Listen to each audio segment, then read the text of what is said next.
Hello beer tubers, welcome to a Friday evening edition of Keith's Beer Reviews. I'm going to do one tonight I've been sitting on for quite a while. I've heard quite a bit about, finally getting around to do it. I was looking for the perfect night. Actually, last night would have been the perfect night.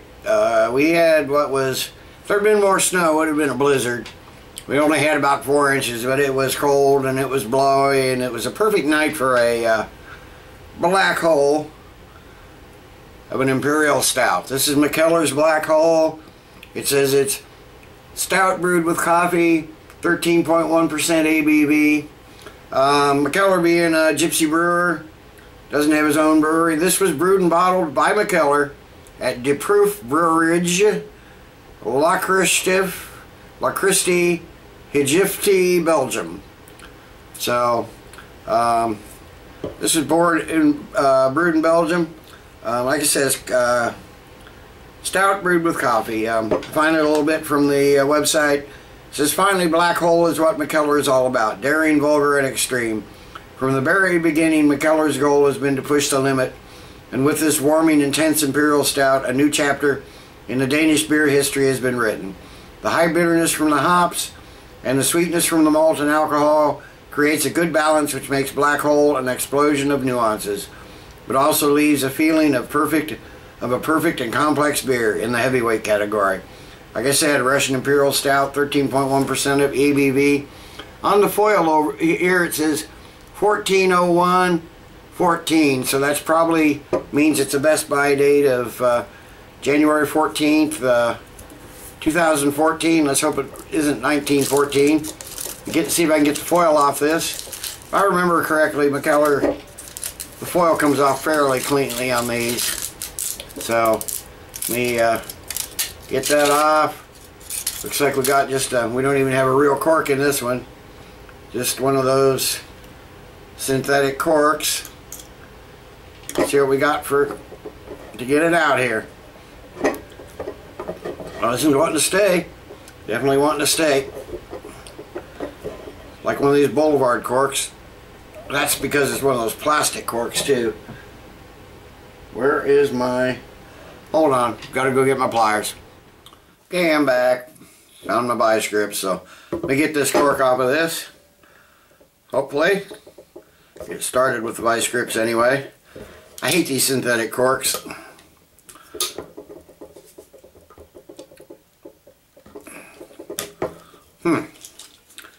Even with vice grips, it wants to struggle. It's a long cork. Teeny pop. Not a lot of smoke, so let's get this in a glass and see what we have here. Glug, glug, glug. It's not quite a motor oil thick glug, but it's a...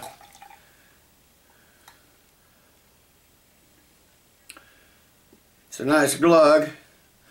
Yeah, we have a... That's a black beer. I don't know if it's a... Oh, I can smell it from here, though. Just almost no head at all. Wasn't expecting a lot at 13.1%. Let's give it a nose and see what we have here. Okay, get the coffee right up front. Some sweet dark sugars. Almost a little honey, a little vanilla. Then we're going to get that almost bitter black coffee, dark chocolate. A bit dry, but yet it comes off as sweet a little bit. Got heavy, had some heavy chocolate from the bottle, but more coffee here than chocolate, although there's a good strong chocolate presence. Got the roasted malts, bit of whiskey, a bit of oakiness, some dark fruits, but this is mostly just bitter black coffee and chocolate. So let's give it a taste and see what we have here.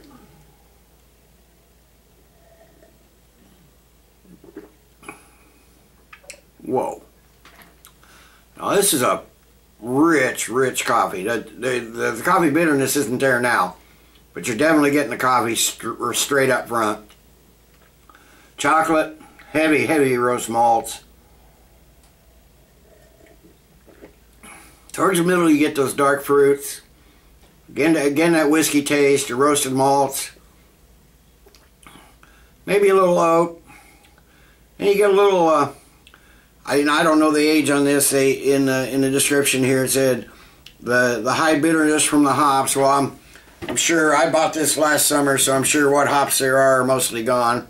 Well, there is a bit of a bitterness on the finish, but I think it's probably just the roasted malts coming through.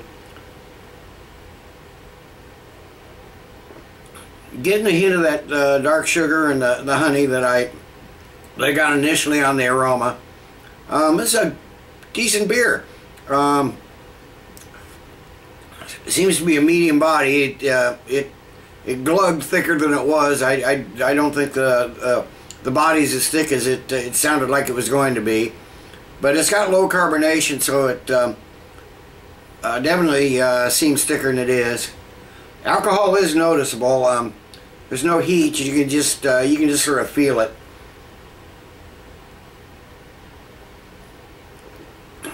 So let me sit and let this warm up a bit. I'm sure this is one that's meant to warm up.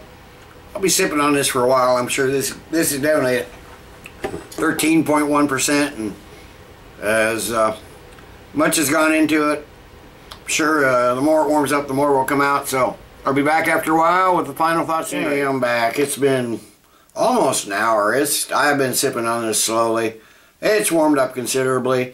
Not a lot has changed in the aromas or the taste. It's just other than everything is intensified. But as far as the balance, I mean, this is chocolate, coffee, primarily coffee, chocolate, little vanilla, little honey, little oak, some dark fruits. Dark fruits may have come out just a touch more. Roasted malts in the aroma, in the taste. This is a pretty awesome beer. It's not something I'd want to drink very often. It's the first one I've had. It's probably, maybe if I see it again, well, I don't know. Most of these are one-time brews, so I'll probably never see it again. So one time is probably enough.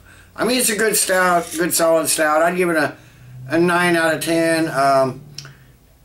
As a drinkable stout, no, it's not that drinkable. I mean, it could go down easy.